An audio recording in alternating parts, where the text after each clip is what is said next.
Hello there, welcome to Target Radio Podcasts. Yes, we have a podcast for your ears. Every week here on the show, on our live shows that is, we try and get an interesting persons, artists, band members, music, poets, film playwrights. We even get, we'll try and get everyone. We'll try and get everyone that's interested in our genre of music that we portray here on Target Radio. So what we do is sit them down, we have a telephone interview, sometimes a live interview, and we discuss all things in their profession. So stay tuned here. This one is an absolute blast. You're going to love this, and I'll be back at the end to obviously, tell you what's coming up in the very near future. I am the Podfather. I will now tell you that this is Target Radio Podcasts. Don't forget to check us out on iTunes, and if you think we deserve it, don't forget to leave us a 5-star rating. That would be rather nice. Thank you very much indeed. So over to me. Sit tight and enjoy. This is Target Radio. 5 Sunday. 4 Sunday. 3 Sunday night. 2 in his Sunday best. 1 Sunday. Go.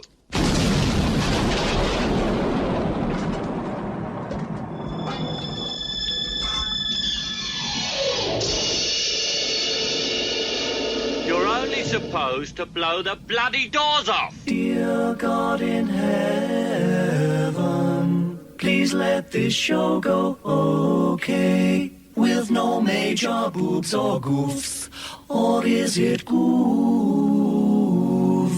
Please don't let me tread all over the intros of records, or say a naughty word. So let's have fun.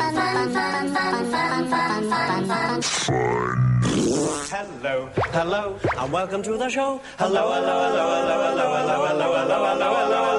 welcome to the show. Lock it on to the best station on the net. First we take a groovy record, then we add a super sound DJ. Oh, Sean Kirk. The big DJ. The big DJ. When do I get my badge? Anytime soon.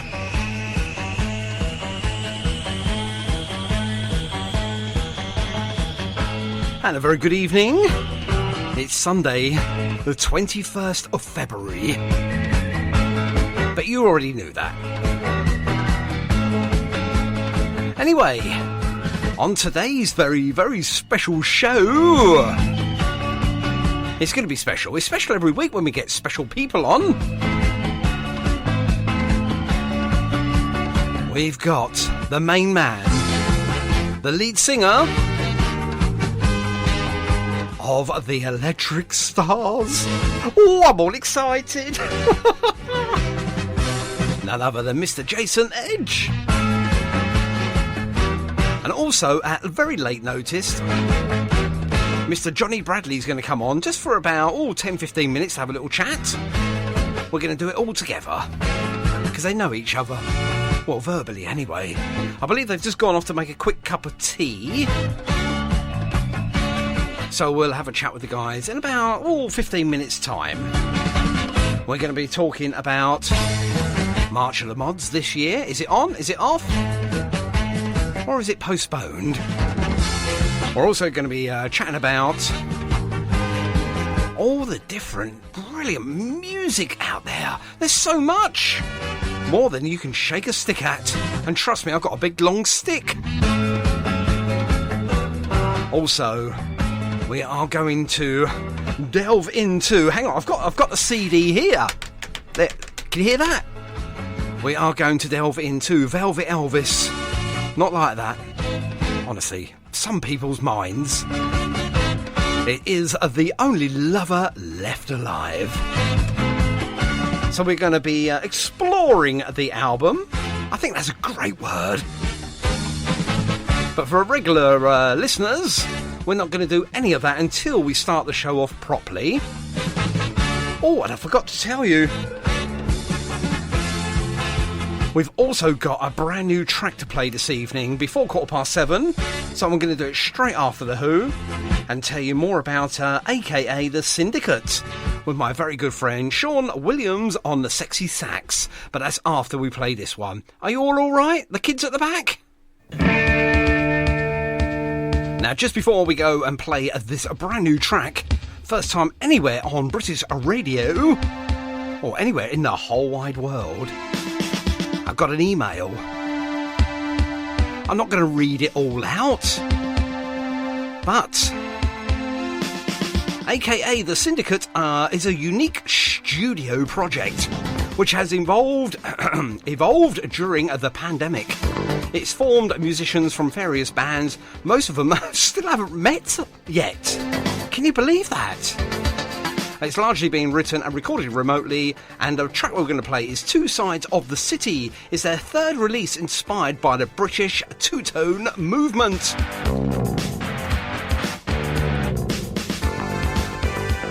Okay, so following up from their Hands Up song, do you remember that? Put your hands up if you remember. It's featuring Roddy Radiation Byers, Fu Manchu, Gary Knight, Laura Betts from the Scatonics, and my old friend Sean Williams from the Beat GB,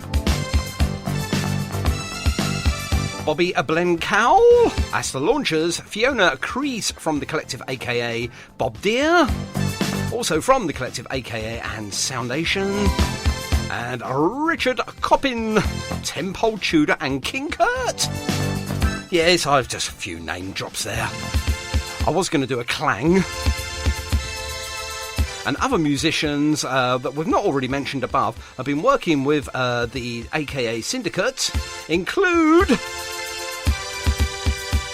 Paul Gray, The Damned, Eddie and the Hot Rods, Martin Parrott, Johnny Modded, The Sensible Grey Cells, The Weird Things, Ken Morland, the collective AKA Aaron Two-Tone Malone Beard, he's from the Trojan Beats, Monty Naismith, Syrup, Claire Bryan, and Connor Jackaman from the Dakar Shanks, Maxine, there you see, you just have a normal name, from the Stuart Epps and Graham Bond, and Keith and Tex. And it says, thanks for your time, we'd love to hear your feedback. So grab on to your computers right now, we're going to play this track. And all you got to do is head over to Target Radio live page for presenters and listeners. And let me know what you think of this brand new track. I think this is the bit where I talk all over the outro. Two Sides of the City. Brand new here to Target Radio. That's AKA The Syndicate. You can let me know on Twitter at Target Radio 247 what your thoughts are. And of course here on Target Radio live page for presenters and listeners here on the good old Facebook. Now that for me is absolutely fantastic. A good 3-minute tune. And yes, you've got it. It's all about the two-tone movement. Chubby Checker. She got a and toot. I gotta tell you, I love that.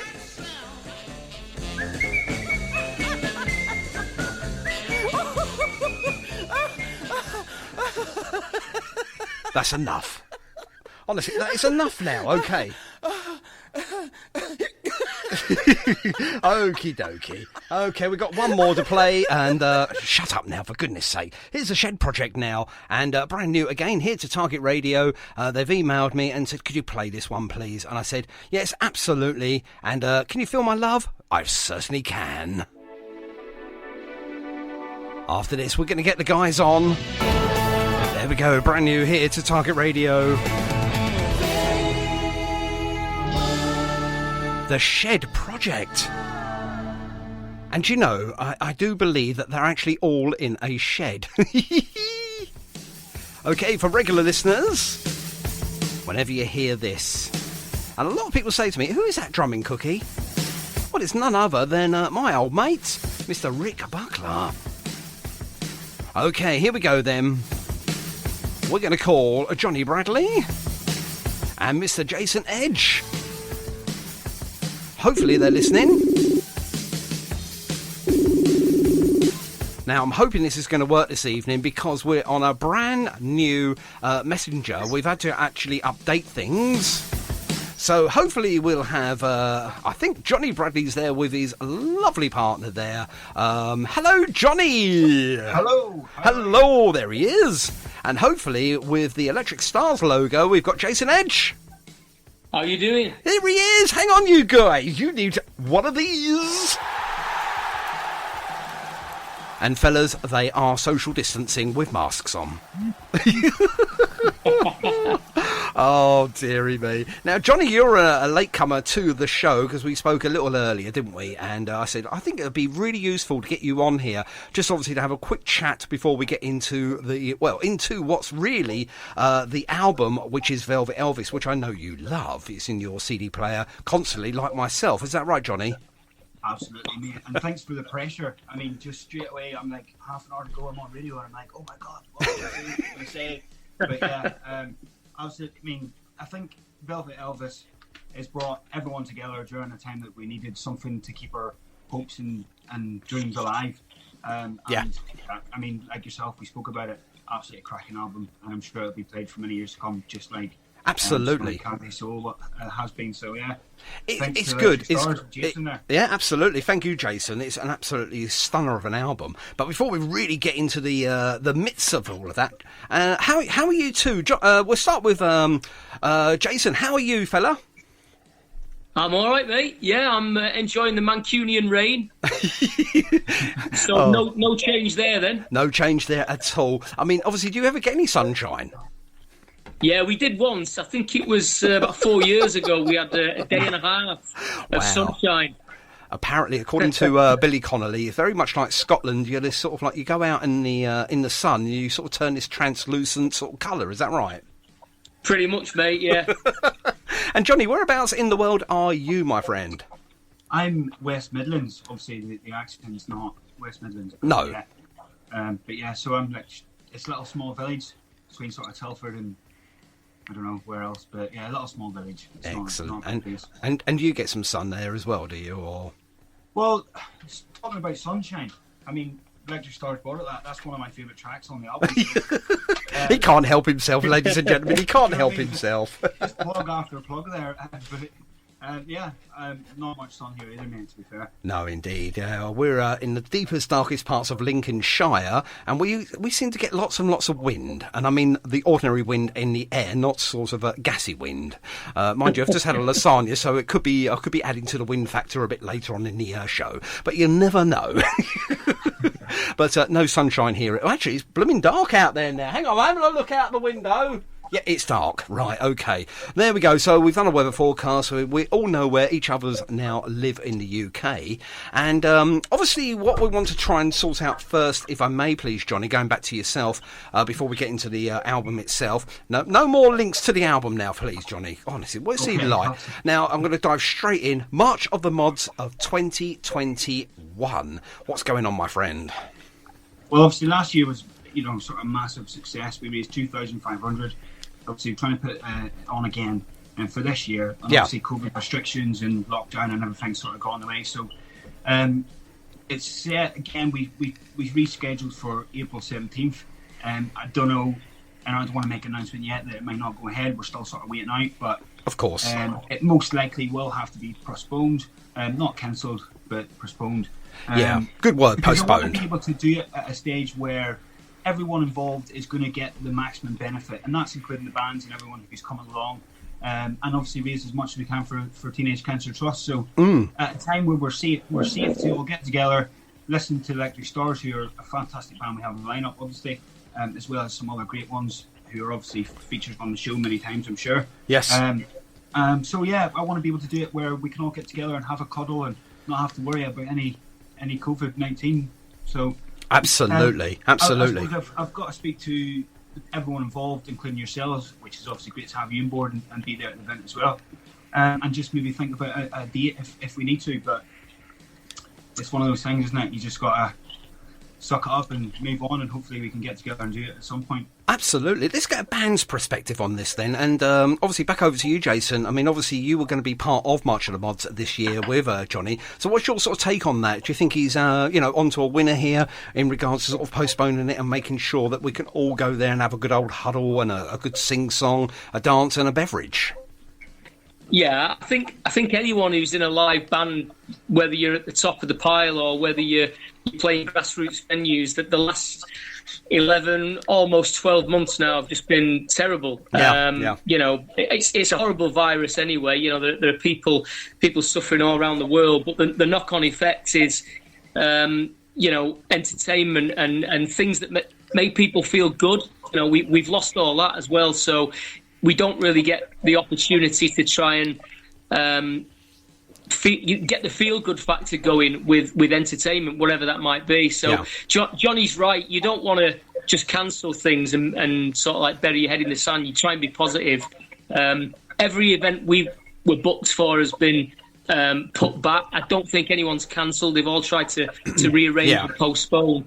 But it's going to get tricky because there's going to be a backlog and everybody will want to play live. So it's a balancing act. However, March of the Mods, as we all know, over the last, I think it's been going over 10 years now, raises thousands and thousands of pounds. So I think people will be keen when we open up again to get some big fundraising events going. And that, of course, is the biggest. It ain't going to take place in March, that's for sure. But, no. The spirit of the whole thing will still be there. And whenever Johnny and the rest of the promoters get to organise those fundraising gigs for Teenage Cancer Trust, I'm sure they're going to be rammed with people who want to, put their hands in the pockets and see some music and raise some money. Absolutely. I mean, obviously, people have toyed with the idea of maybe trying to do a sort of a virtual reality type, gig. But like you say, I mean, you need the atmosphere there. You don't get that on, on a computer, to be honest with you. It's good. Don't get me wrong. I'm not taking it away from people that are doing sort of virtual reality gigs on a Friday, Saturday evening, just to keep their hand in. And that's a great idea. But when you're raising money for something as serious as teenage cancer, I think you need to be at the venue, putting your hands in your pocket, socialising, and obviously doing something good for charity. So you can't do that on a screen. I'll be honest with you. So, Johnny, It's very difficult, Sean. Very, very difficult. And I think what people are trying to do is that they're trying to create that feel-good factor from somewhere. Musicians are trying to keep their hand in somewhere, and people also there's a community side to this as well, because a lot of people get together for live music, of course, and events and to dance and sing.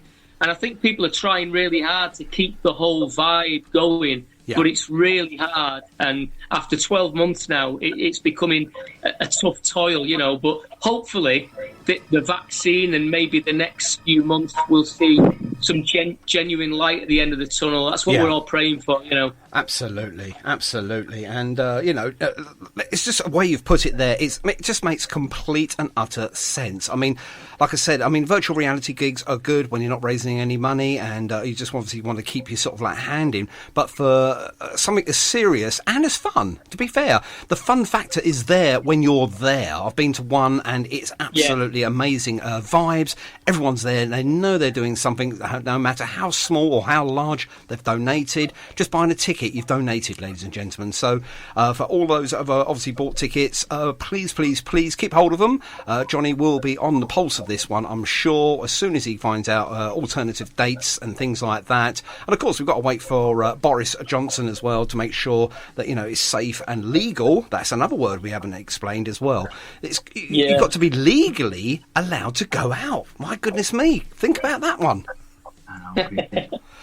So crazy times, mate. It is crazy times indeed. Totally, utterly agree. Johnny, back to you. I'm going to put you on the spot now, my friend. I sort of you've got a sort of slight inkling to know what I'm going to say next. It's one word. It starts with a P, ends in a T, and I think it says podcast in the middle of all of that. And you're toying with the idea of probably trying to do some sort of podcast in the very near future as well. Is that right, Johnny? Yes, and it's something Sorry about that. For such a long time. Yeah. Where I've just been afraid that people will not understand me for a start. And I think it's a bit scarier doing something rather than, I mean, I'm obviously used to writing stuff. Yes. And if you make a mistake, you can delete it. Whereas, you do a podcast, you have to, you know what I mean? I think I'm more critical of my own voice than many other people are, I don't know. But when I listen to it back, I'm like, oh, that just sounds horrible. But once I get to grips with how I sound, which I haven't already, maybe I will do. I would love to do that. I mean, I've had so many great conversations with so many great musicians, including Jason in the past there. And you just wish you'd had it recorded to listen back, because some of the things that you just hear is just unbelievable. And it'd be great for other people to hear that as well. So it's something that I'm definitely looking at. But whether I want to go ahead and actually do it yet or not, I don't know. Well, I think we always leave that into the hands of the masses out there. And if you want to hear, obviously, podcasts from our really great and inspiring writer, and trust me, ladies and gentlemen, that's not his real job. Honestly, it's not his real job. I won't mention, obviously, what he does. That's down to Johnny if he wants to mention it or not. But it's not his real job, but his writing is absolutely unbelievable. It's brilliant. It's really engaging, and he's written many a good review on many a good band out there. So, really good, Johnny. And if you do decide to do a podcast, I will help you out where I can, my friend, and obviously give you some tips, tricks. But mostly, the only real advice is be yourself. And that is all, you can be is yourself. And that is advice given to me. So I'm just going to give it down to you. Oh, I appreciate that, man. I really do. Thanks so much. There we go. And I think the first one, if you do one, I think Jason will be the first participant in your brand new venture if you do decide to go ahead with it. Is that all right, Jason, to do that? Yeah, I've got to say, mate, I speak to a lot of people in the industry, whether it's radio, magazines and stuff like that. And Johnny's one of them guys that shines through because he's got so much energy and passion. Yeah. When he set up the site a while ago, I remember speaking to him at the beginning, and he was just really, really buzzed up about wanting to do it and talk to bands and get inside their heads, why they write songs, why they play gigs, why they're in bands. And that's great because it gives people like us a voice to talk about what we do. So if you do podcasts, mate, I'm sure it'll go really well. Oh, I appreciate that. I just touch on that, actually, because I was talking to Sean earlier and I said, the reason I put so much passion and drive into what I do is because, obviously having a young family and a busy job, I'm not really able to get out to gigs and meet bands and listen to bands live. So it's great that I can be able to interview those bands and hear those music, and that's almost like bringing the music scene to my house. And I feel like that's what I'm kind of trying to do for a lot of others. And I think I've had so many positive messages sort of through down in that with people who obviously can't go out now because of restrictions. And reading the interviews and having some of the live streams that I've had. So yeah, it's good vibes, and it's great to be able to help other people, hopefully mentally, just to stay focused on something positive. So I think that's why I do it, and I enjoy it. I've never really set out thinking that anyone will like it, or I've never sort of expected any pats on the back. I mean, I just love music. I love some of the music that I'm hearing, and I'm just writing about it. And if someone likes it, then brilliant. And the hope is that they'll go and check that band out as well, and buy their music. So yeah, that's for you to say that. It's lovely. So thank you. And I totally agree with you, Jason, as well. I mean, he's got the drive, he's got the passion. I could see a lot of me in him, but obviously he's got a lot more, what can I say? Youth experience. There we go. not like this old, this old radio presenter that tries to act young. I suppose you're as old as you feel, really. I suppose, but in these challenging times, I think we can try and do what we can, obviously, to bring live music as best we can possible into people's ears, whether it's virtual reality or indeed announcing the next live gig once we're allowed to go out and play again. It's almost like we've all been told off, isn't it? But for obvious reasons, we just don't want to spread that virus around. So no, anything we can do to help Johnny, in regards to your podcast or any other ventures that you may have, if there's anything I can do to help, I'm here. You know where I am. You've got my number, so you're more than welcome to give us a buzz anytime. So looking forward to that. Now, Jason, just quickly before we dive into the album, and obviously I think Johnny's going to stay around anyway, just to give a little input here and there. Just before we dive into the album, with obviously the lockdown and everything else, how's that affected you as a band? Because obviously I do speak to a lot of solo artists, and obviously they find it really, really difficult just to concentrate on music. It must be like 4 times as hard for you because you're part of a band, you're part of a bigger, part of a bigger group. Yeah, I mean, it's frustrating because you can't just get together and do stuff. But then again, I suppose it's just one of those things where you can't get together with your family. You can't see your friends in work because I haven't been to work for like 11 months now. So I've got friends at work. I've got friends who are, social friends. I've got friends through music. I can't even go and kick a football around with my mates on a Monday night, So all those things that you take for granted, you just can't do anymore. No. The good thing is, because of technology, we can all keep in touch. So from a musical perspective, that the band can still talk about what we're doing. We managed to finish the album. I don't know how, but we managed to finish the album during lockdown. And then get it mixed and mastered, which was a feat in itself. Oh, yeah, absolutely, yeah. Because we weren't really together. We were kind of like finishing the whole thing off. We were kind of almost doing it in little spurts, Yeah. And that was really, really difficult. But we did it. So you've got to find a way.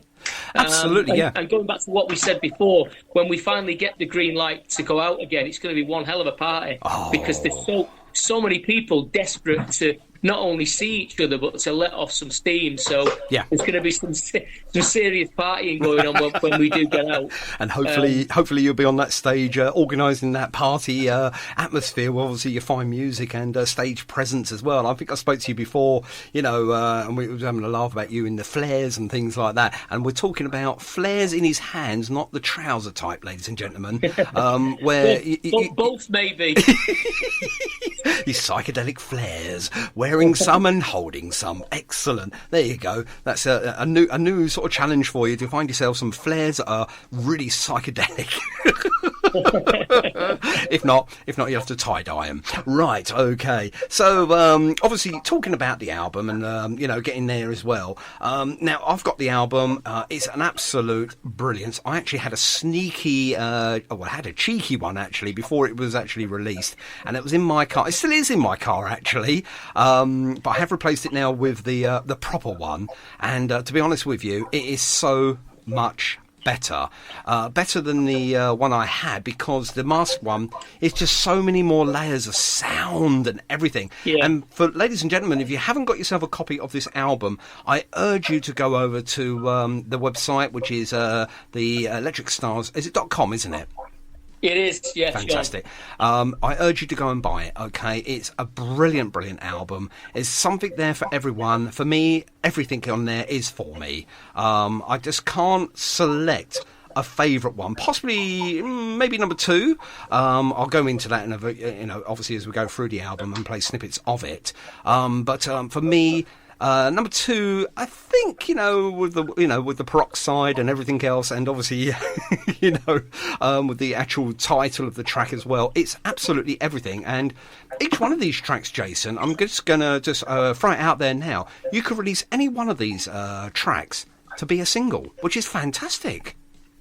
I think maybe a couple of them might be on the long side. Then again, Bohemian Rhapsody was God knows how many minutes long. So I suppose. Well, you've beaten the Bohemian Rhapsody by over a minute and a half, because I think that was actually maybe about 3 minutes. Actually, I've got to Google it now. I think it was 5 minutes long or something like that. I think it was something like that. I think it was, yeah. No, the first track 1 is about 9.5 minutes long, but I mean that wasn't written to be a single. I suppose none of them were written to be singles, but we always try and write music that is appealing to people. I've never been a fan of music that is too dull to put on radio, because all my heroes and all my influences are people that write great pop music as well as great rock music and great album tracks.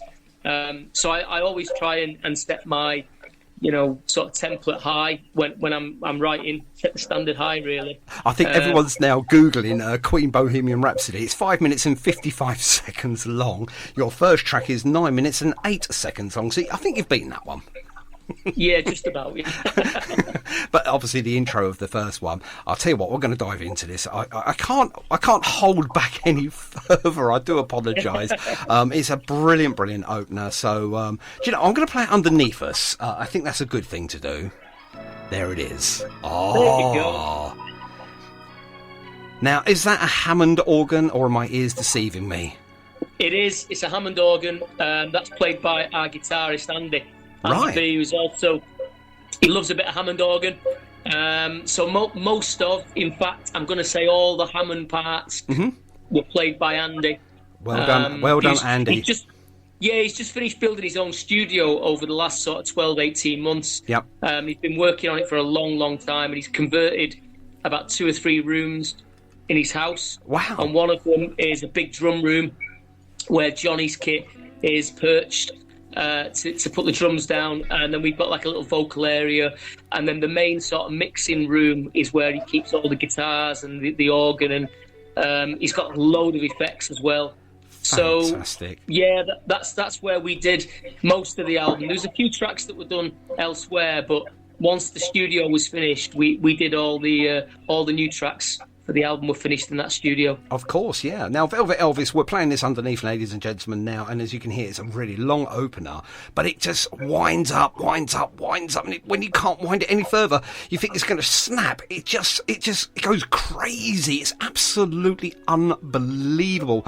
Now, for me, this track just draws you straight into the album, and you just can't wait to get to the second track, and then so on and so forth. And each one just sort of brings you into a different perspective of the whole album. Is that something you wanted to do yourself, or is that a sort of a collective issue with you guys?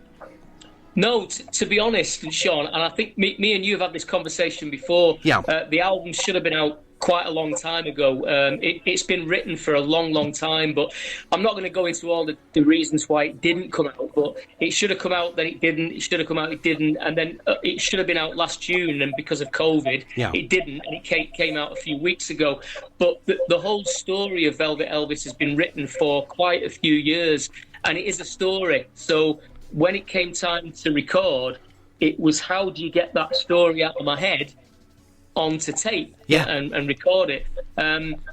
We managed to do it. I don't know how we did it, but we managed to get everything out of my head and put it down as music. So that's why it flows so well, because it's a genuine story from start to finish.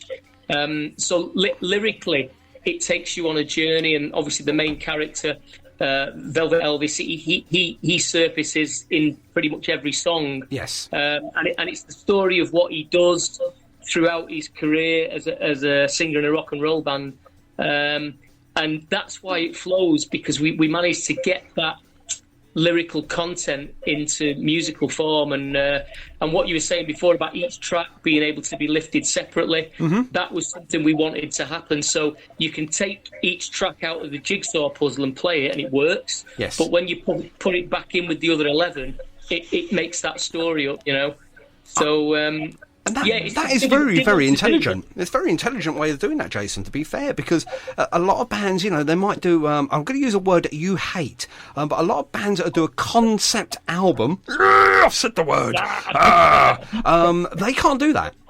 So that is really clever. The thing is, Sean, the reason I don't like the word so much is because it was, during the 70s, it was attached to all those big prog rock bands like Genesis and Yes and Russian bands like that. And that's not really what we were trying to do. If anything, we were a little bit more true to the concepts in, should we say, Tommy and albums like that. Big fan of The Who, love The Who. Yes. Late 60s, early 70s Who, for me, is just a wonderful period. And Tommy is a phenomenal record. And what I love about Tommy is each track individually sounds very, very different, but it's definitely The Who. When you put it back together and you listen to the whole album, it's absolutely off the scale. Yes, indeed, So I wanted it to be more like the story of Tommy rather than a concept album by Genesis. So I just don't like that word, you know. I like the idea of an album that's a story. Yeah. Well, the Kinks famously, most of their singles are story-driven, aren't they? You know, Ray Davies penned a few good storyline singles. I don't think they ever actually made a concept album, though. Well, I think a lot of people look at Village Green and say that was kind of concepty, and then a little bit later they did Arthur, which was also lyrically it told a story. But I do believe that Ray Davies is one of the best songwriters that this country's ever produced. And again, late 60s, early 70s Kinks, what songwriting? It's just awesome. And the singles, Lola's one of my favourite songs of all time. I just think it's, as a piece of pop music on vinyl, that song Lola is just absolutely incredible. So I love Ray Davies, mate. Big influence. Yeah, I almost met him once, but my wife has met him and got a picture took with him, much to my disgrace. Nice one, Mrs. Cook. Yes, enough said about that. Right, okie dokie. So, Velvet Elvis. Who is Velvet Elvis? Am I allowed to ask that? Yeah, I mean, you know what? He's a little bit of everyone, really. Okay. And I suppose there's a little bit of us, everybody inside him, and there's a little bit of him inside us. So, you know, he's Jim Morrison, he's Keith Moon, he's Sid Vicious, he's Jimi Hendrix, he's Mick Jagger, he's all those crazy, off-the-wall frontmen in bands. Gotcha.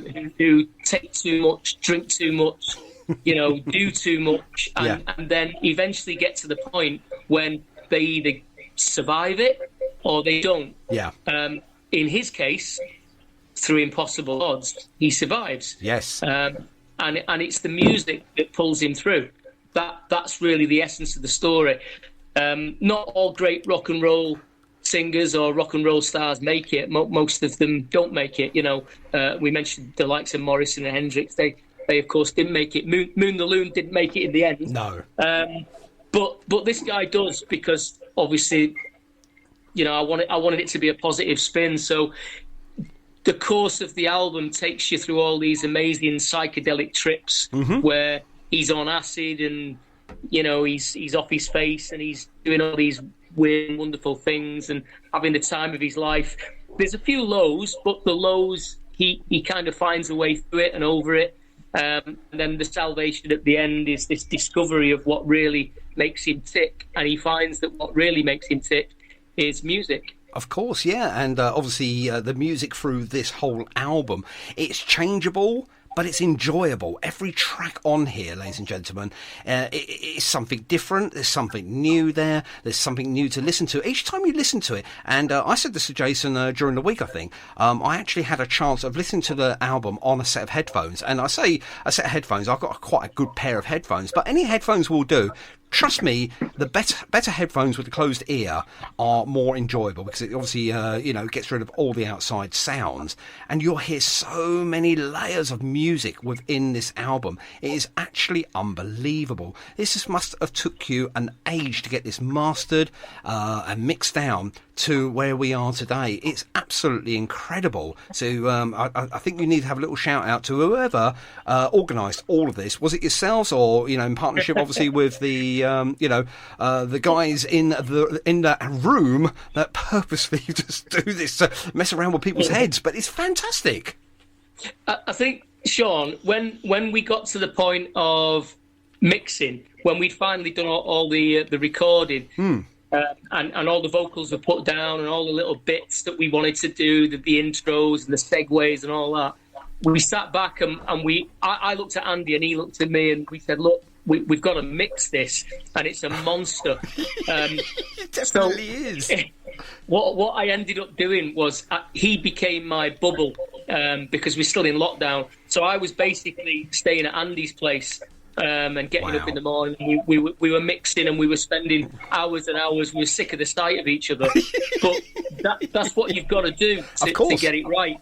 But when it came time to mix, I mean, I'm a huge Bowie fan, so we listened to a lot of Bowie. And if you listen to what David did, especially that period around sort of like Ziggy, and just before that, Hunky Dory, Space Oddity period. If you listen to the depth of the music, but also the layers, it's like an onion. It is like an onion. It is like an onion. There's so many layers. When you peel it back, there's always something else that you find, and the more you delve into it, the more that little lyric will then appeal to you.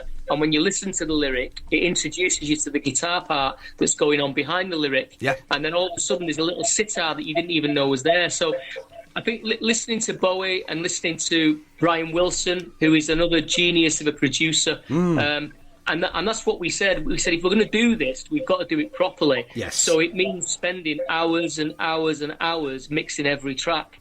Fantastic. And it was a real labour of love. But when we'd finished the mixing, to get it mastered then, to do it justice, we sent it to a guy called Pete Mayer. Pete Mayer works with people like the White Stripes and the Rolling Stones. And when it comes to mastering, what he doesn't know about setting a song up for radio play so that it sounds like someone that spent $250,000 on an album in Rockfield or something like that. Yeah. He can do that as long as you give him the raw material and you give him like an idea of what you're looking for. Yep. He will master it so that you've got those layers. So the mixing, it was a nightmare, but we did it. And then the mastering was Pete Mayer, and he just did a wonderful job, He has. And just before we go on a bit more with Velvet Elvis, obviously this is, can we say, a continuation from your last album? Yeah, I mean, Sonic Candy Soul, it's 10 years ago now, and like I said, it's disappointing that we're not having this conversation 3-4 years ago, because that's when we should have had the conversation. But Velvet Elvis didn't come out then. It got stalled and stalled and stalled.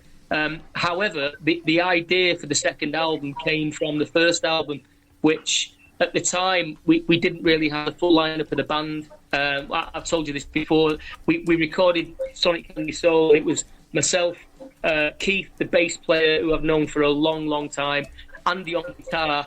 We didn't have a drummer at the time, so we used a session guy. And as soon as we'd finished the album, that's when we found Johnny.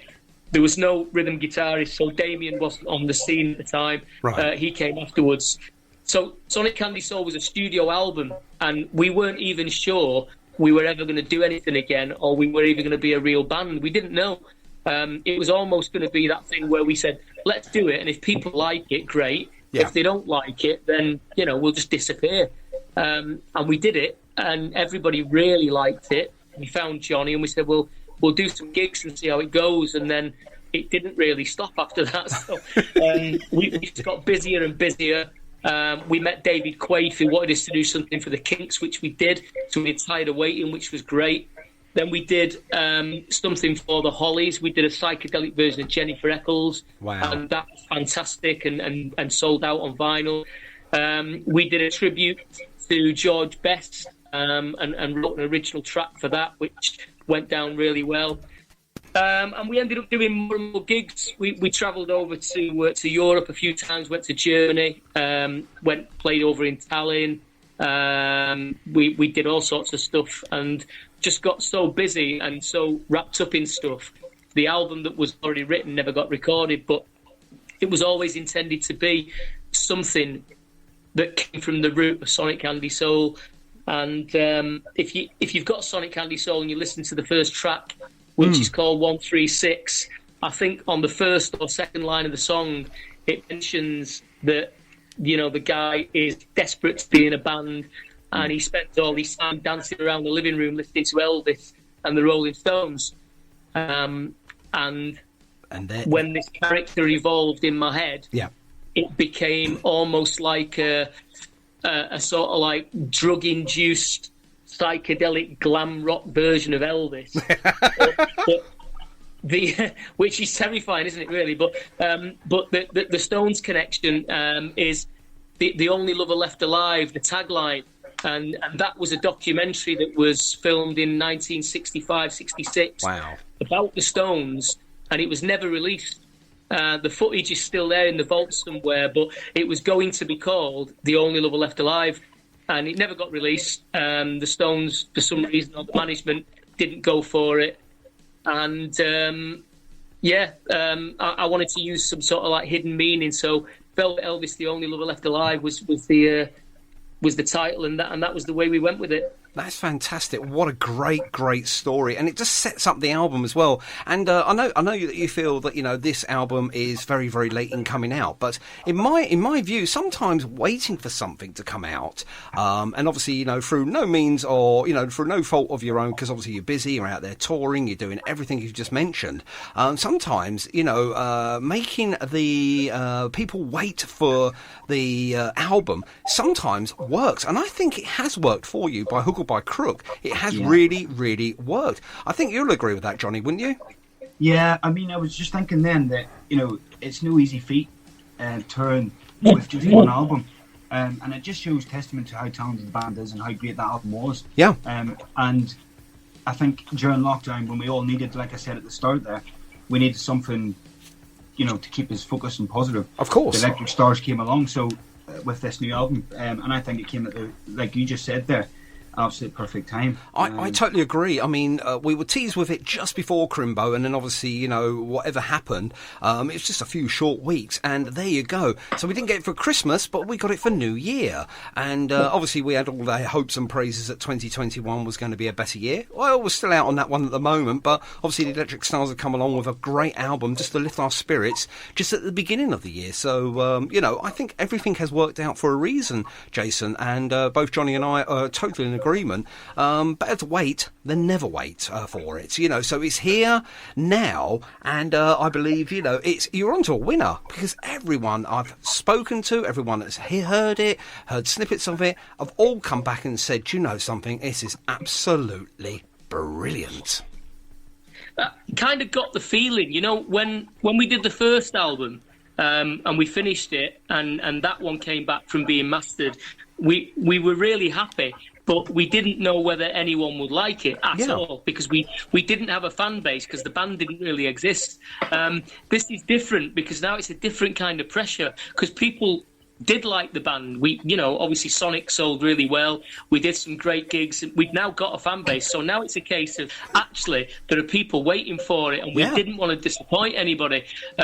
So it's almost like a little bit of relief that not only do people like the follow-up, and the second album, but not only that, they get it, they understand why we've done what we've done, they understand that there's some tracks on there that are a little bit longer, and people love the idea of these characters in the story and the way it all weaves along, so it wasn't just something that was a daft idea. The people who like the band have actually embraced the whole concept of it, really, and taken it on board. The downside is we can't get up on stage to play it for people, which is a bummer. But listen, we're all in the same boat, and that time will come soon, I'm sure. I think so too, and obviously that again, we'll play the waiting game.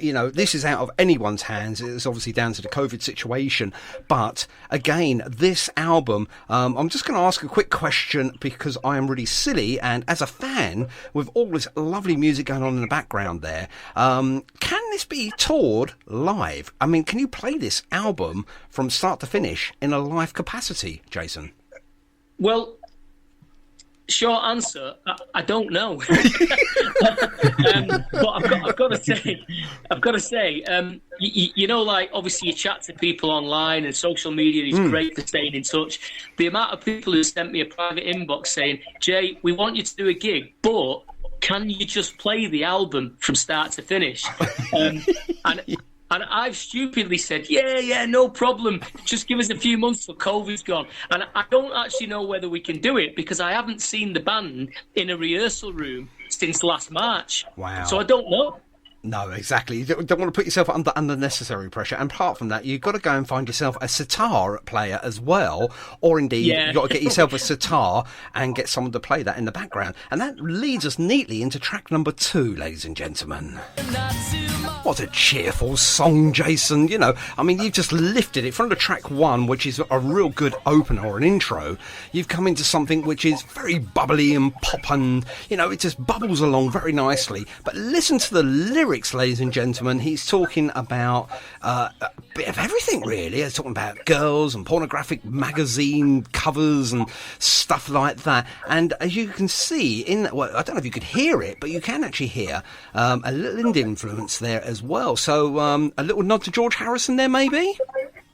Yeah, I love George Harrison. All Things Must Pass, just absolutely wonderful. And everything George did, really, when it comes to songwriting in the Beatles and out the Beatles. But love George's guitar playing. There's a little bit of Birds in there as well, in sort of the 12-string guitars, tiny little bit of Monkeys as well.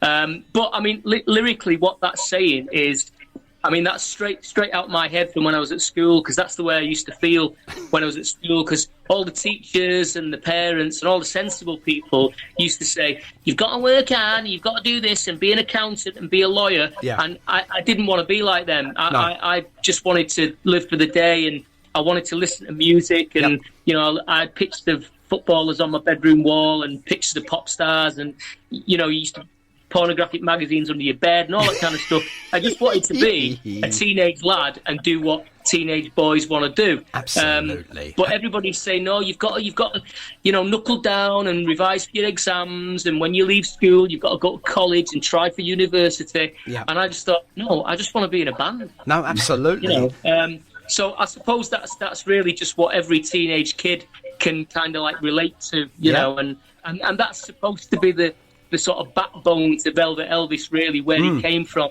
He came from being a kid in a bedroom with a dream, and that's it, really. There we go. It's funny, I had the exact same sort of dream, but unlike you, I can't sing a note or play an instrument, so I was totally out of not being in a band there. Hey, Johnny, I can't sing much better myself, mate. No, well, I've just got to raise this a little bit up. This is actually mesmerising. Who did you get to play the sitar? Okay. So with that bit there, that little segue. Yeah. If you listen to it closely, the melody that the sitar is playing is "Beautiful Music for Beautiful People," which is the final thing you hear on Sonic Candy Soul.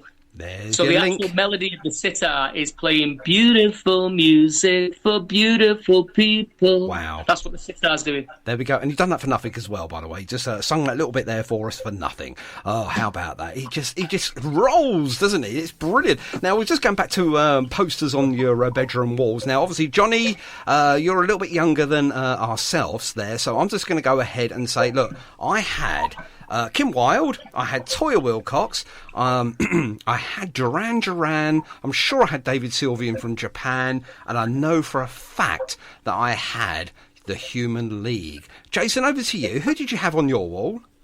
Yeah, Rod, Bowie, George Best, The Stones, Slade, and lots of Pan's People.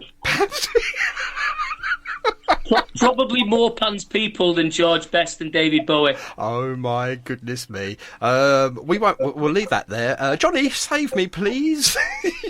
So, well, I didn't have that luxury. I shared a room with two other brothers, and my mum would have went mental if I had stuck anything on the walls. So, unfortunately, I just had to stick to the dirty magazines. There we go. An honest answer from an honest man. And he's now busily Googling Pam's People. Who the hell are Pam's People? Oh, my goodness me. Oh, that is a blast from the past. I forgot all about them. I remember Hot Gossip with Kenny Everett. Obviously, I was a true and always will be a fan of Kenny Everett, and from his radio and obviously TV days, Hot Gossip for me were Kenny was fantastic. Absolutely, darlings. Yeah. Totally unique, wasn't it? Well, I've got to be honest with you, it's a nod to Kenny Everett that I really got into radio, because that is what I wanted to do when I left school. And you just did not just turn up at Radio 1, Radio 2, all the other radio stations and say, give us a job. Or Capital Radio, back where I was in London. And you just could not get into radio. So, it was down the hospital radio line. And I've got to be honest with you now, it's not about me, but I was just going to tell everyone now, I actually got the sack from hospital radio. that's an absolutely true story. How I got the sack is I just made a very loose comment about, wouldn't it be lovely if all of my audience got up and had a little wiggle. Apparently they're all very sick in bed, and apparently most of them wouldn't be able to get up and have a little wiggle. But it was generally just a little slip of the tongue saying, it'd be nice for all of them to get up. And the station manager said, "No, I don't think so. Goodbye." Right, okay, bye-bye. And that was it. That was my hospital radio career over and done with literally that. And it took me a few good years before I got back into radio with obviously different radio stations. But you bounce back from your knockbacks, don't you, Jason? I mean, have you had any knockbacks yourself? Unfortunately, none like that, because that's great, mate. But yeah, when you're in a band, it's knockback after knockback after knockback. In fact, I'm struggling to find the positives to tell you, really. No, you just do what you do because you love it. Yeah, of course. We don't make any money from being in a band. I'm not even sure whether anybody makes any money these days, unless you're on TV. No, indeed, yeah, absolutely. Or you're already very, very established. But yeah, it's not about making money or doing it for a job. It's now doing it because we love it. And when you start off when you're a kid, your dreams are, big rock and roll dreams, but you soon get punched in the face enough times to, put you in your place, and then you realise that if you're going to do it and keep going, you're going to have to really love it. Yes, of course. Because you're not making any money and you're not really getting anywhere. So, yeah, we do it because we love it. Well, you just brought us right down now to some sort of reality. I think we need something to cheer us up with, and I think we need a little bit of sunshine. Don't you agree? Perfect track that is. It really is. It lifts you. It fills you with, dare I say it, it just fills you with lots of sunshiny, memories of the summers gone by. And it is a cheerful song, Jason. Yeah, it's supposed to be. It's supposed to give you that sort of almost like on the beach vibe. There's elements of the Beach Boys in there as well, with the harmonies and things like that. Yes. But it's got a little bit of almost like a George Harrison-y kind of riff that loops through it. A little bit of an Indian flavour as well. But lyrically, it's like it's got double meaning because it makes you feel like it's a summer's day and you're near the beach, but it's actually about taking acid. Right. That's what the song's about, because it's, one of those nicknames for acid was the Sunshine Tab. That's right, I remember that, yeah. Yeah, it's that period where the character's going through a really sort of happy phase and he's enjoying life and he's taking some enjoyable drugs, shall we say, and he's having a good time. And he's spending a lot of time over in the States and doing what rock and roll stars do. So, yeah, it's a bit of a double entendre lyrically. What a great yes, word. It's a summer vibe song, but it's about taking acid. Oh, wow. Okay, so you really have sort of like put a spin on the whole song there, because I didn't know that. So that is actually unbelievable, because I'm sitting there bobbing around thinking, what a really cheerful song. It just picks you up and it makes you feel ever so good. Now what you're saying is it's all about sort of like taking, an illegal drug, which obviously gives you the same effect. So the music, I think the music's actually brought you in, If you listen to the lyric, you can hear the fact that he's definitely in that sort of like almost post psychedelic pre-hippie mode in terms of the way he's sort of speaking and singing. But he is supposed to be hanging around the beach and having a good time, but he's also really, really high. Lyrically, it tells you two stories. But the feel of it has got to have that sort of sunshine feel to the song. That's the key. Indeed. Now, here's a term that I've not come across for a long, long time, since obviously Top of the Pops finished, is pop star. Now, this is your next track number 4, and now you're a 24-carat A-list superstar. This is absolutely brilliant. Obviously, I'm reading this from the booklet, which obviously you kindly sent along with the CD. And ladies and gentlemen, if you haven't got a copy of the CD, please head over to theelectricstars.com and get yourself one of these. It's lovely to hold something. Yes, you can get a digital download if that's your preference, and of course you can get it from there. But it's much better to get the actual whole album in your mitts, in your greedy little fingers. You know you want to. And it's absolutely brilliant because you've got a little snippet of each track here, which obviously is where my research started and finished, really, to be fair. I like to talk to all of my guests as a fan of music, rather than someone that can dive deep into their past and bring out something they don't really want to talk about, but would make excellent radio. I think this makes better radio, where I'm just talking to you over a mug of tea. Yes, works for me, mate. Works for me. Fantastic. So, Popstar, tell us a little bit about it. We're going to sell your ass over. Come on. It's kind of like a bit of a dig at the industry. Not a big one, but it's just sort of like throwing some bullets their way in terms of the way things are these days. Mm-hmm. The old style Popstar used to have some creative license and used to have the ability to write and play and stuff. You only have to think back to the bands from that golden era. Yes. Even the likes of the Bay City Rollers and Sweet used to write their own tunes and play gigs. The pop star of today doesn't write. They don't play any instruments. They're usually found off the TV. They're choreographed. Yes. They're dressed. They're given singing lessons. They're given songs. They're given a backing band, they're given a budget, and then they do a tour for 18 months. Then they get dropped, and then they find someone new. Yes. So it's kind of like a pop star having a go at the new breed of pop stars. Because, of course, Velvet Elvis is established with his band, and he tours, and he does what pop stars and rock and roll stars do. Yeah. But he's now looking at the industry, and he's saying, what happened to bands like us?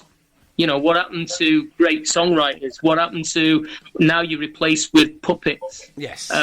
So that's what he's saying, really. And he's getting a little bit disillusioned with things. But that's his way of kicking the industry of today, really. Absolutely. And I love this line in here as well, which obviously I'll read, but I do remember the line in this, which is this way to the bargain basement, this way for yesterday's news. And that just reminded me of a when I went into the record shop many years ago. Do you remember those kiddies? Where you used to go in there with your hard-earned pocket money and go and buy the latest singles from your record shop. Yes, they did exist. And I remember picking up, I had some change left over from an album I bought, and that was Gary Newman, by the way. I bought a Gary Newman album, and I had some money left over, and I thought, I've only got, I think it was 50p left out of whatever I bought, and they had a bargain basement thing, like, it was a lucky dip. Okay. Yeah. And I picked this single out. It was all wrapped up, and it was in sawdust. I remember picking this thing and unwrapped it, and I thought, who the hell is Angry Anderson? Who knew? Angry Anderson was a marvellous singer that actually was on Scott and Charlene's wedding song. Do you remember that? Yeah, Angry Anderson, yeah. Australian guy. Australian guy from, I can't remember exactly from where he was. I think it's Brisbane, actually. And, he appeared on Scott and Charlene's, in Neighbours this is, on their wedding day and sung this song. How about that? And I actually got it for 50p.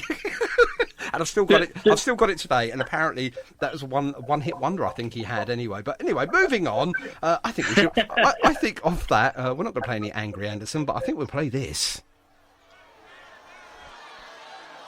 Brothers and sisters, it is time to make a choice. Make a stand. I'm going to cancel my subscription to the human race. Absolutely brilliant. It just draws you in straight away, and you only got to listen to that half the song, and you're singing along to it. Jason, was that your intention when you wrote that? Yeah, it was again. It was like another sort of double meaning thing in the fact that most sort of pop songs have got a really instant hook. So we wanted it to be like a pop song, but the twist was in the lyric, which is quite nasty, I suppose, in terms of the way it digs the industry and the modern day sort of like pop idols. Yeah. That's the twist in the tale, really. Absolutely. So, yes, if you're listening there and you've been on X Factor, right, okie dokie.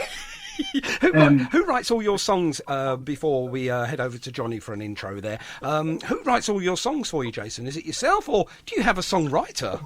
I wish I did have a songwriter, then I could have more time off to put my feet up. No, it's all out of my head. I usually do everything with an acoustic guitar. Yeah. I get the bed of the whole thing, the words and the melody, And then next port of call is to see Andy, who, when it comes to guitar riffs, is just a demon.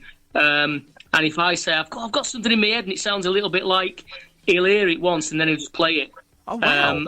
And he plays brilliant riffs, as you can tell if you've listened to both the albums. The albums are full of just great guitar riffs and great guitar solos. So So Andy paints the colours on top of the tunes, which gives us the sound and gives us the flavour, you know. That's brilliant, and you're all in that sort of direction as well, which is fantastic because you're all singing from the same page. Excuse the pun there, but with your songwriting skills, Jason, I've got to be honest with you now. All the double meanings and the spins you put on it is exactly what a songwriter should be doing for this calibre of music that you're providing us, because it's a thinking song. Well, all the songs are. They make you think. They make you think of yourself. They make you think of what you're listening to, and then all of a sudden another layer opens up and you think, oh my God, I didn't hear that first time. It's great because you're always thinking about the song and you have to play it again and again and again. And I suppose that's exactly what you want it to do, I suppose. Yeah, I think when we started the whole thing off with the first track, really, I wanted to capture something in that first song which suggested what you've just said. So if you listen to the lyrics in the first song, it name checks Bob Dylan and the times that are changing. It name checks Bowie, Sound and Vision. Yep. It name checks Batman Turner Overdrive, You Ain't Seen Nothing Yet. Give Me Shelter by the Stones gets a name check. And obviously Velvet Elvis. So the first song on the album name checks a lot of really, really big songwriting talents. And that's where we aim. We always aim like that in terms of, songwriting. Brilliant. I think another thing is as well, if anything's written and it's not really very good, as soon as you realise it's not very good, just put it in the bin and start again, Okay. And then you don't end up with something where you're all looking at it and going, this isn't very good, this one, we don't want to play it. So if it's going to get on an album or a B-side or a single or whatever, it's got to be decent, otherwise we'll just bin it. Exactly. What's the point? There's no point in writing something that's not good. I mean, obviously, you've got to be in that collective thought process. All of you in regards to that as well, because at the end of the day, like you say, it's absolutely 0 point of putting some sort of effort in and not putting all the effort in. So I totally concur with that. It's absolutely 0 point of me doing a radio show if I'm not interested in it. I'm really invested into what I do. I'm invested into lots of great music and lots of different music as well. I mean, a lot of people said, hey Cookie, you don't play enough mod music.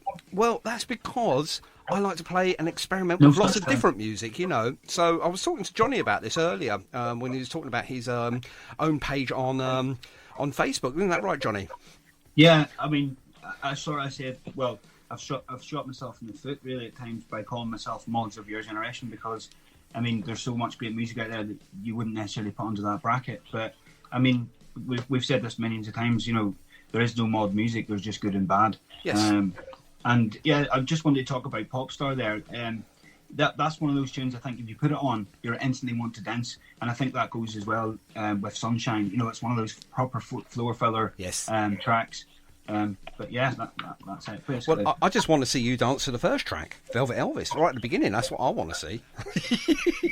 Well, I'm just going to put this out there. If it ever does go to become a rock opera, then I'm going to be definitely auditioning for the part of Velvet Elvis. just putting it out there. Johnny, you've got it. You've got it, man. Brilliant. It was well worth coming on. There you go. It was worth the wait, but you're there now, Johnny. I know that was your dream. Now, obviously, going into track 5 then, we're we're almost halfway through the album now. And ladies and gentlemen, for those that are itching to listen to the whole album, we're going to play the whole album in its entirety after the show at 9 o'clock this evening. So we better rattle through these a little quicker. So Suicide, tell us a little bit about something that is so I think... Do we even mention the word, because obviously of mental health and everything else, but it's there, we've got to mention it. So tell us a little bit about Suicide, if you don't mind, please. It's quite a serious lyric, this, and it's a song that's been kicking around for a long time. In fact, Suicide was written before the rest of the album, and it found its way onto the album because of what the sort of main character goes through, which is... In for him, it's a cry for help. A lot of people obviously don't get through that period in their life or those feelings. They don't make it through. But in his case, in typical rock star fashion, he ends up in rehab, and he's not really looking to finish it. He's just on bender after bender after bender, and he's constantly being found in compromising positions. And really what he's doing is he's just going off the rails. But the song is offering that opportunity that in some cases, when you don't keep an eye on things and you start dabbling too deeply, you end up pushing it and you can't come back from the brink. So, yeah, it's a serious lyric, and in certain circumstances for people, it may well hit a very, very raw nerve.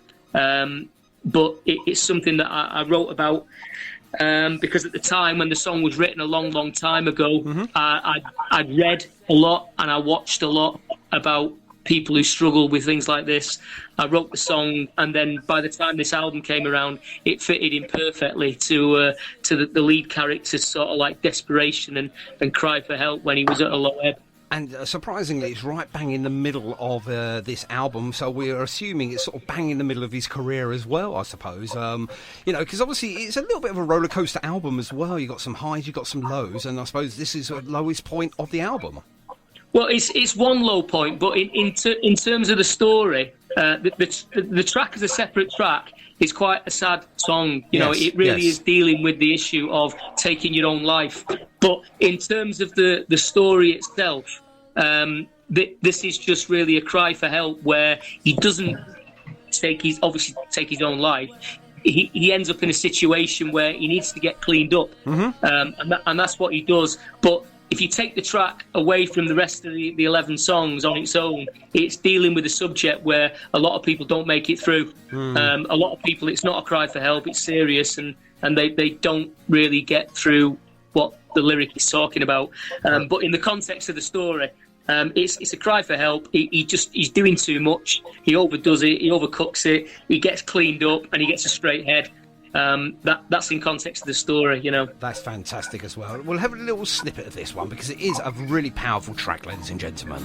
Now, that is a brilliant, brilliant track dealing with something that is as serious as obviously suicide and obviously mental health and everything. So very risky, but I think the risk paid off really well because only it fits in with the album and the storyline.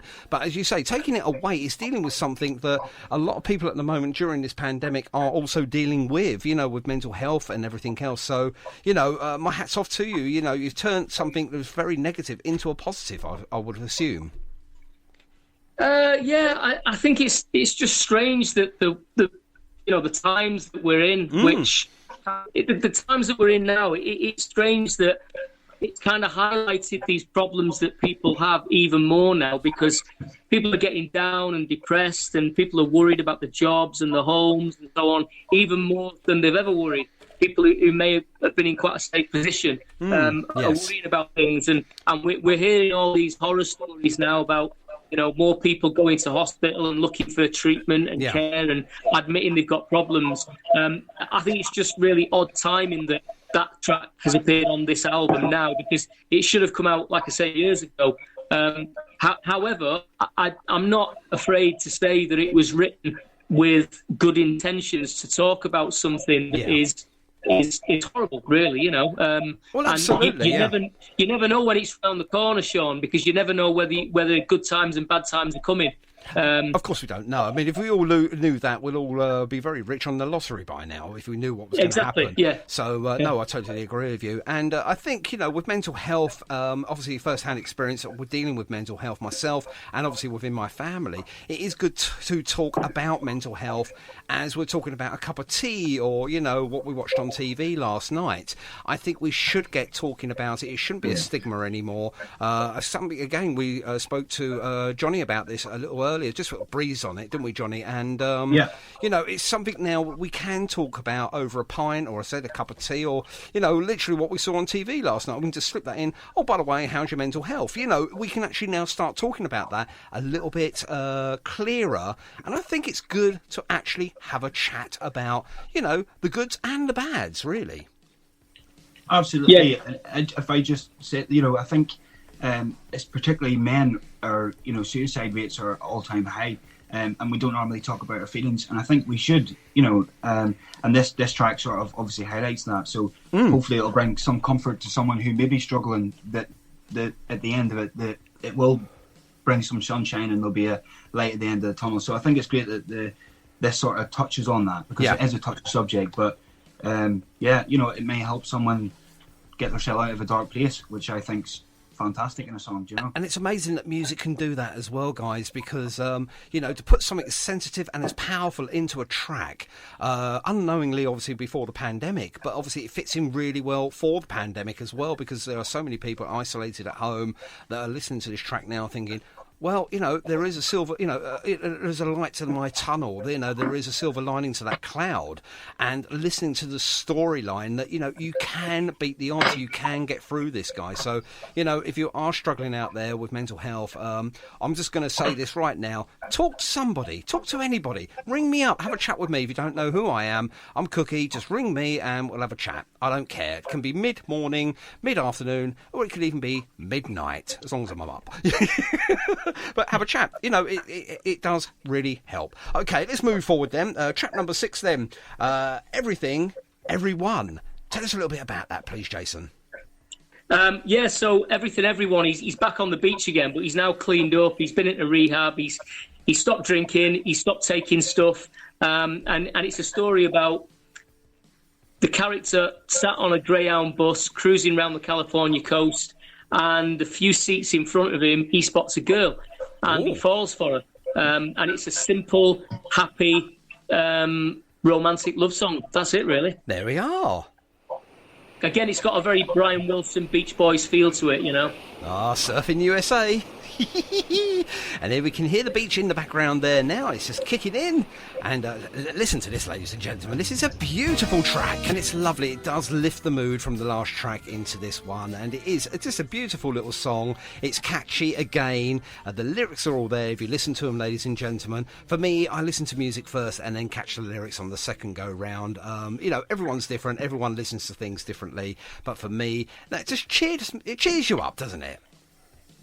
Yeah, it's another one of those happy accidents as well, Sean, because, as I say, this album should have been out a few years ago, and when it was almost complete, I was round at Andy's place, and we were talking about songs, and he went, I've got this song I'm working on. So I said, yeah, what is it? And he said, it's about this guy that falls in love on a Greyhound bus. And I went, what? And he said, yeah, he sat on the bus, and he meets this girl, and he falls in love with her. He said, it's a bit romantic, it's a bit... And I went, whoa, I've got a massive gap here where this guy that I'm talking about in the album falls in love.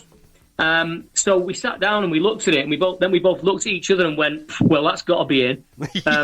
So that was one of the gaps that needed filling, because obviously I'm in this sort of period where I need a character for him to fall for. Absolutely. And this is the character. So that one was written by Andy. Well done, Andy. Again, it perfectly fits the storyline without us knowing at the time that, it was going to be in the story. There you go. Velvet has pulled, ladies and gentlemen. Do we know her name? No, we don't find out her name, no. There you go. There's a follow-up single there, so you, ladies and gentlemen. Andy, get your pen out. Right, okay. Let's move on then to track number 7.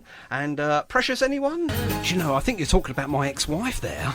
She got me spinning round and around and around and around. She's definitely outrageous.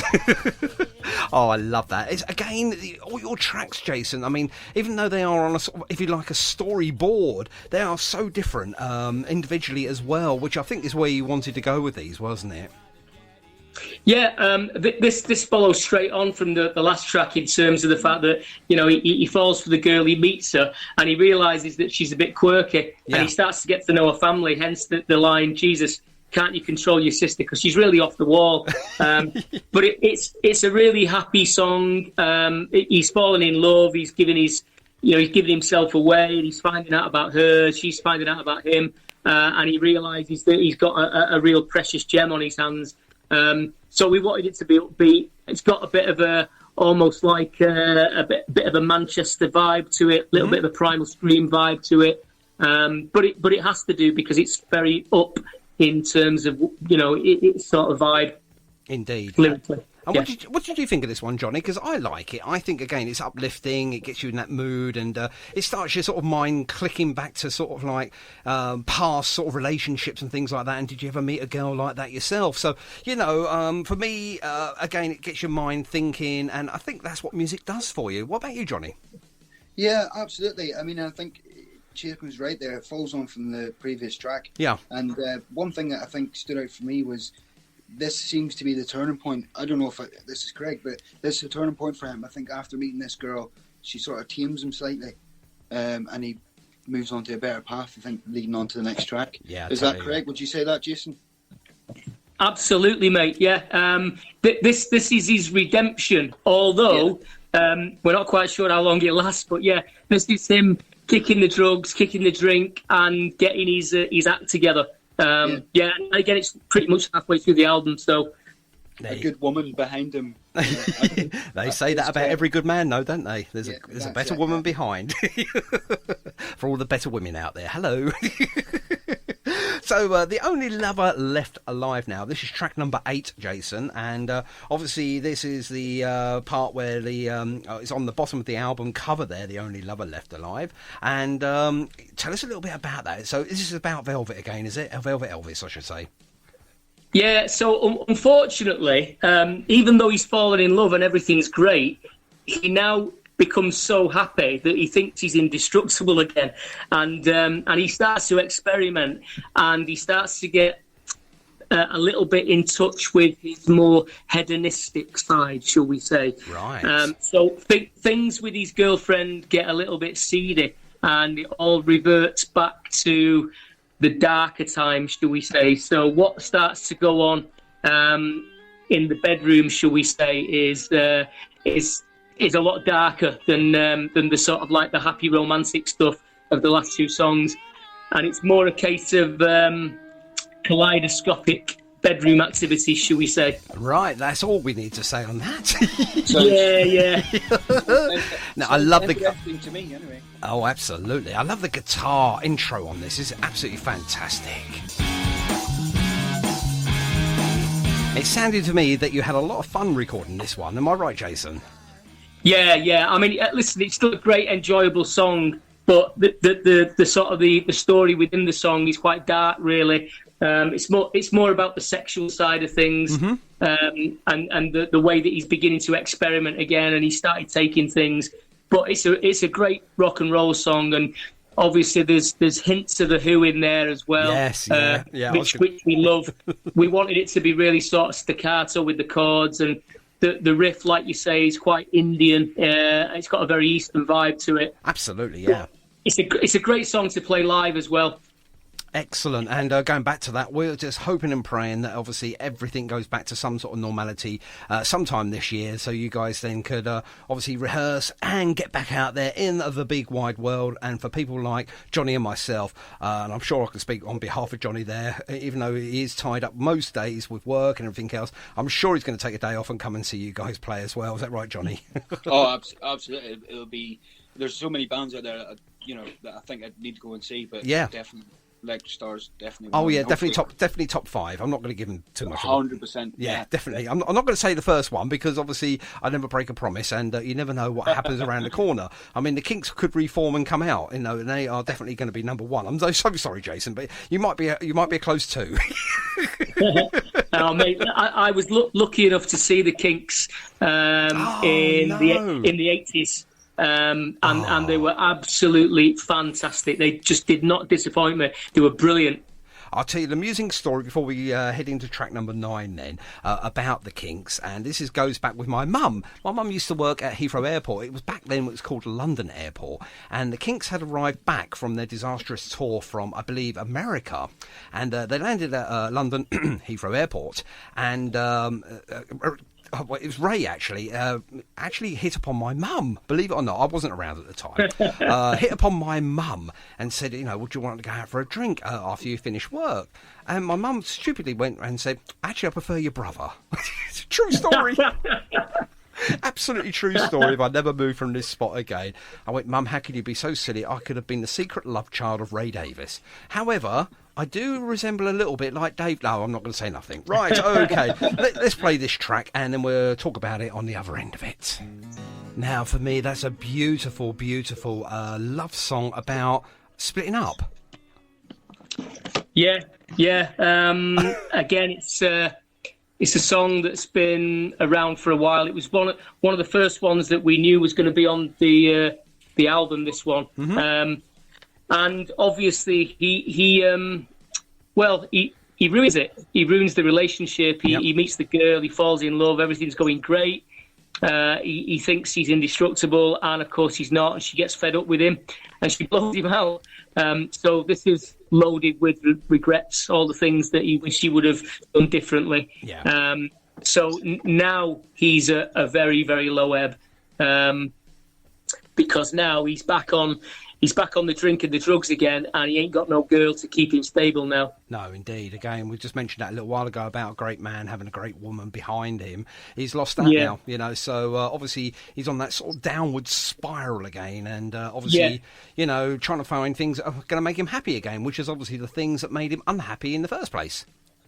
Silly Velvet Elvis, that's all I can say about that, But, name a celebrity that probably hasn't gone down that path at some time or another. And, not saying they've all gone to drink and drugs, but obviously everyone's felt heartbreak. Everyone's sort of like got back from it, through their own ways of dealing with it. But obviously with Velvet Elvis, unfortunately, the drink and drugs are the sort of way back for him. Yeah, I mean, it's a typical rock star syndrome, really, isn't it? When you've got all that money and you think you can't fail, and you just do what you want, and you don't really have much regard for yourself or people around you.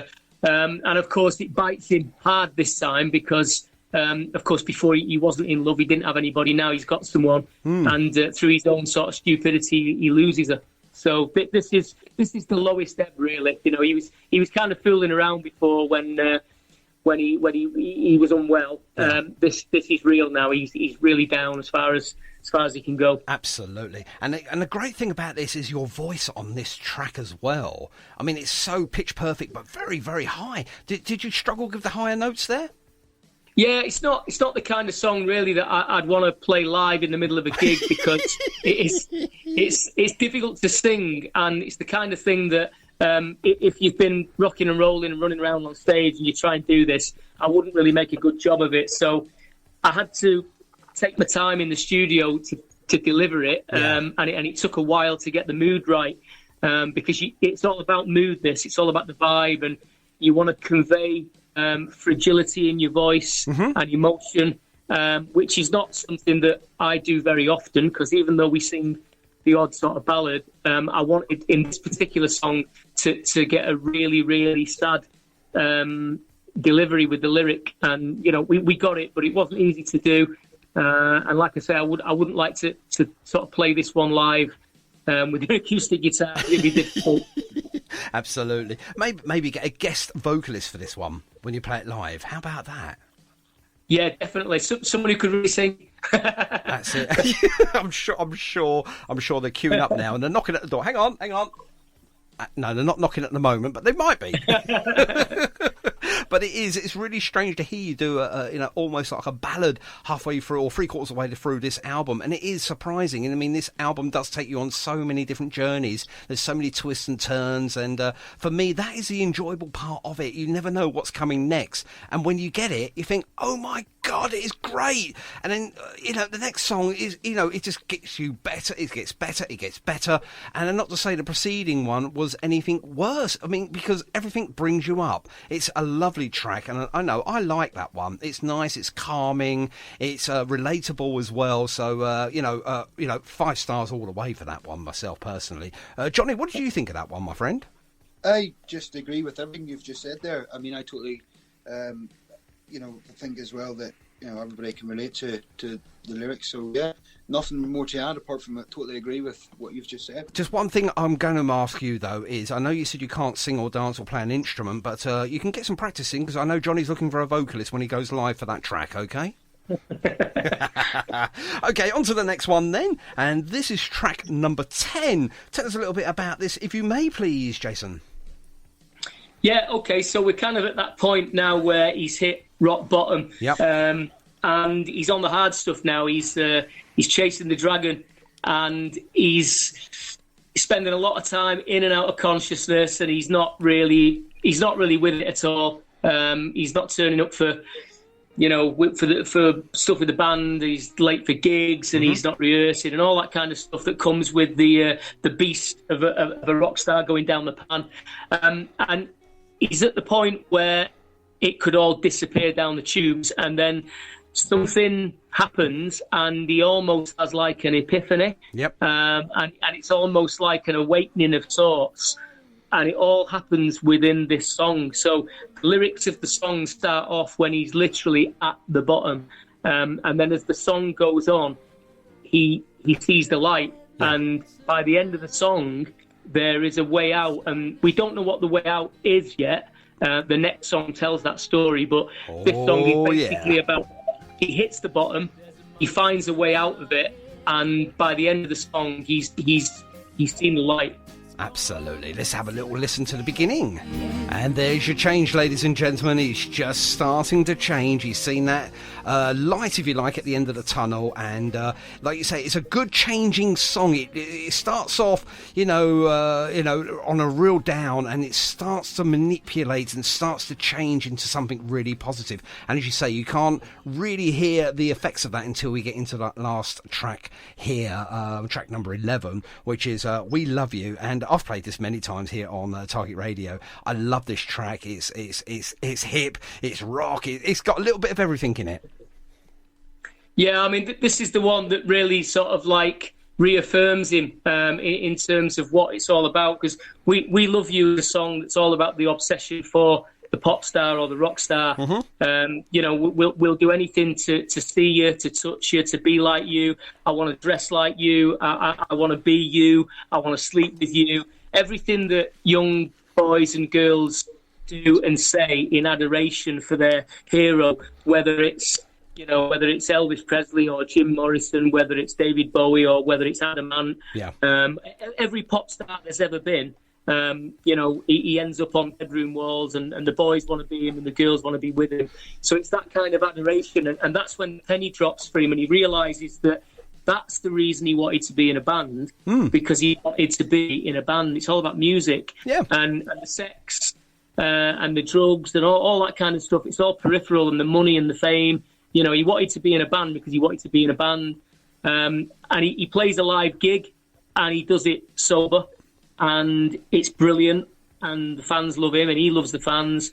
And he says, you know what? This is what it's about. Absolutely. So We Love You is all about that reaffirmation of what he's in a band for. And there you go, ladies and gentlemen, because obviously if you're doing it stone cold sober, you get a chance to actually hear what you're singing. You actually get a chance to feel what you're feeling, and nothing that's in there to influence that. So obviously great news, and obviously a positive sort of spin on this is you don't need drinks, you don't need drugs, you don't need all of that to enjoy yourself. And I think that's testament to a lot of people out there that have gone through that stage, come out the other end and say to you, do you know something, I don't know why I did it, but you've done it, you come out the other side, and it's a really good song. I love this song. I'm going to play a bit of it now, I don't care. I just love the opening. I get all giddy.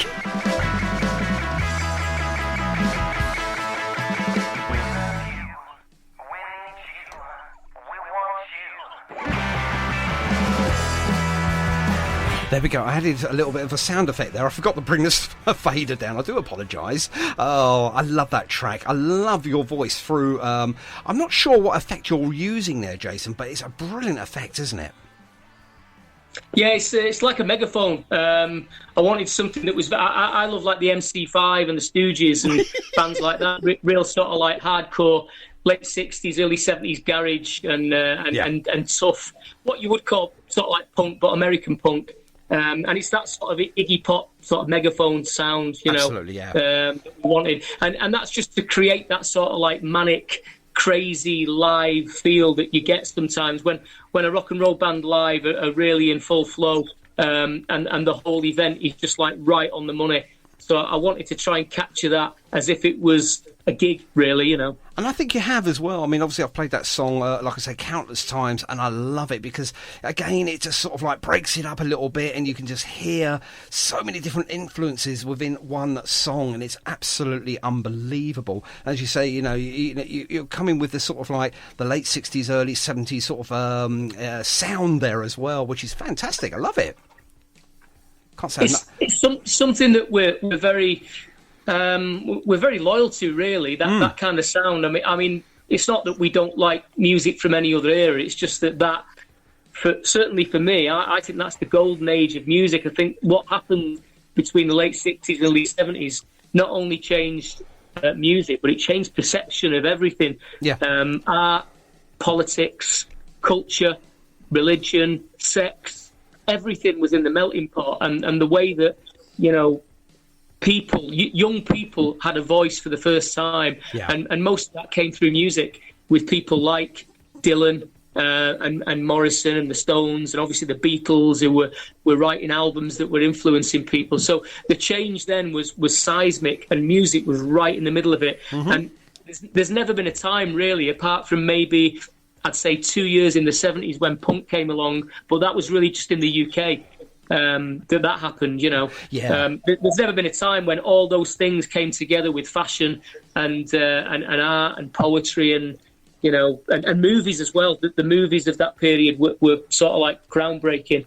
So, absolutely, absolutely. And I mean, obviously the styles were all, you know, all over the place, but they were all sorts of, you know, individual. You know, that's what I liked about that era as well, myself personally. Yeah. I mean, I love the 60s, obviously the early 60s, you know, or should I say the mid-60s, where the swinging side of it came in, sort of 64, 65, and then going through into the sort of like early part of the 70s. Then you had a diverse of music, and then obviously the late 70s you had your punk, and then new wave, and obviously the 80s speak for themselves. You had a bit of everything, I suppose, but yeah, going back to the 60s and 70s, you did have a good flavour of music. There were so many different influences back then, and you've mentioned most of them. But everyone mentions the Beatles. Are the Beatles the sort of forefathers of our music? I think when it comes to songwriting, especially the pop song, you can't really go anywhere without discussing the Beatles and what Lennon and McCartney did as a songwriting partnership, because pre the Beatles, songwriting was important, but it wasn't the key. No. After the Beatles, songwriting was the key. Yes. And again, you go back to that melting pot of different styles, and if you look at black music, which was already an influence on the guitar bands of this country and over in the US, black music at the time was also going through a big change because of what was happening politically with race and colour and creed over in the States and worldwide as well. But what people were writing about then were not just your typical boy meets girl things. They were now writing about religion. They were writing about people. They were writing about gender. They were writing about sex. They were writing about what colour you are, what you believe in, what you don't believe in, politics. That had never happened before. No, that's so right. When it comes down to songwriting, at that time, the likes of Dylan and the Beatles and the Stones and the way they started to write, followed then by people like the Kinks and Jim Morrison and Lou Reed and the Velvet Underground, and they were exploring darker things and darker subjects. So I think you look at what happened between 64 and 77, 78. Yeah. I think that encapsulates everything. After that, when you get to 78, 79, 80, that's when you have the first sort of like rehashes. So there was a ska revival, there was a mod revival. Punk was basically rockabilly and rock and roll with safety pins. After that, there was New Romantics, which was a glam revival. Yeah. And then there was just revivals and more pop. Yeah. And the 90s was Britpop, which was basically a revival of 60s and 70s guitar bands. Of course it was, absolutely. Yeah, so, and you were there. You witnessed it yourself, especially with the Manchester scene or the Madchester scene. Yeah, it was all there. It all sort of like started back from there, didn't it? The Britpop, and then obviously they sort of put Paul Weller up there as the mod father or the godfather of all of this as well. So they put him on that pedestal, didn't they? Really. I think Paul assumed that pedestal because he took over from Ray Davies. Yeah. Because he also wrote songs with a political conscience, but also he then began to experiment after the Jam and after he'd made his stand for youth culture. Yeah. He then began experimenting with his musical styles and his lyrics. So he did in his career what had happened through the 60s and 70s because he started to adopt other things and write about them. And when you've got a voice like that and you can write lyrics that mean something to generations of people, that's when you can carry a whole swathe of fans with you. And Weller perfected that totally. And he kind of took over from Ray Davies. And there's no doubt about it, when he went solo and he started to have more freedom, and you look at the lyrical output of what he did, Style Council and then his solo albums, fantastic. Oh, well, he's still there today doing it and reinventing himself every single day. Yeah, right. And that's not easy to do when you get older. Of course it's not. No, not at all. You could say, it's almost the odds are against him, or impossible odds, which we're playing right now. And I'd just like to say thank you very much indeed to Johnny for joining us this evening. Thanks, Johnny. Cheers. Is there anything you want to add to this album before we close down for the evening? Just go and buy it. There you go. You couldn't put it better. That's exactly what I was going to say. And just before we do go, I love this track. It's a great closer to a great album. It sort of puts everything together and then just leaves it there. Will there be another album to follow this, Jason? Yeah, I think that the next one's already written. There's no doubt about that because look at you go. What else have I been doing during lockdown? So yeah, the next one's already written. It will be different. It's not going to be a story as such, but there will be nods and winks to things. But basically, the next one's going to be a collection of pop songs with little references to people who dig the Electric Stars. They'll get what it's all about. Oh, that's fantastic. My friend, you've been a star this evening, and we're going to play your whole album after we finish this evening, which is in about 30 seconds' time. So you've got about 15 seconds to say thank you to all of your friends and family. Go on, go for it now. First of all, mate, thank you to you for giving us the chance to speak and play the records and support bands. You're most welcome. Shout out to Johnny, who does the same on his site as well, giving exposure to new bands. And to everybody who's either watched the band or bought one of our albums or singles, thank you very, very much. There you go, all in 15 seconds. You've been a star this evening, Jason Edge. You need one of these. Johnny's gone, but he's still going to get one of these as well. And we'll see you down the road, my friend, very, very soon. Hopefully, as soon as this lockdown business is all done and dusted and we can go back out and play again, we're definitely going to be coming and seeing you. And obviously, with March of the Mods just looming in the background there, hopefully that will be the first return gig as well. And I think it's going to be a cracker. Thanks, John. You're very welcome. Have a great evening. And ladies and gentlemen, stick with us. We are now going to be playing the whole album after we had a short little break. There we go. Thanks very much indeed to Jason, and we'll see him soon, and we'll see you soon as well. Okay, for now, there we go. I'm going to do me end jingle. I'm so sorry, but to do that means then the next bit of music you're going to hear is the Electric Stars in its entirety. 5 Sunday. No, we're not. We're playing the wrong one, for goodness sake. That's the opener. I've had a really good evening, and then what do? I spoil it by putting the wrong one on. No. Goodbye, it's time to run. So long, farewell, our readers saying good night. It's goodbye. It's goodbye. It's goodbye.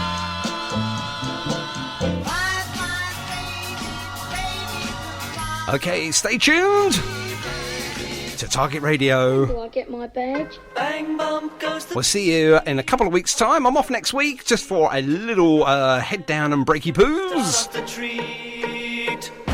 But I'll be back in 2 weeks' time. Take care for now. Love you all.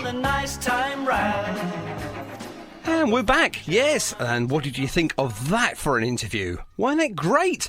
We found out so much. Anyway, thank you very much indeed for joining us for the Target Radio podcast. I am your pod father. That is me, Cookie.